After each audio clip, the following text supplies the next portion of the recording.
wirklich für mich da sein kannst, gib mir einfach diese 150 Euro. Nein, ich kann nicht, tut mir leid. Du immer mit deinem Komm, wenn du unbedingt willst, dann gebe ich dir dein Geld. Mein Gott, wie viel war es? 150? Ja, hier 20, 40, 50, 60, 65. Mehr habe ich nicht. Flex, Junge, als Maul.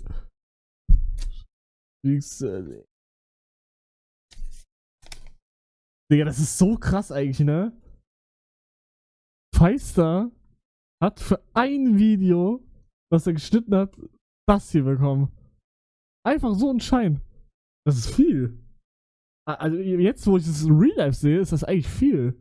Einfach so ein 20. Und bei 2 Videos wäre das schon so viel. Und bei 3 Videos wäre das so viel. Und bei 4 Videos wäre das so viel, weil er immer weniger bekommt. Der Arme? Was für der Arme? Er war richtig froh, Digga. Ich bin der ihm eine Arbeit gegeben hat, Digga. Er muss seine Wohnung bezahlen. Er war richtig hilflos und da hab ich gesagt, komm, Mashallah, Cutter, Digga.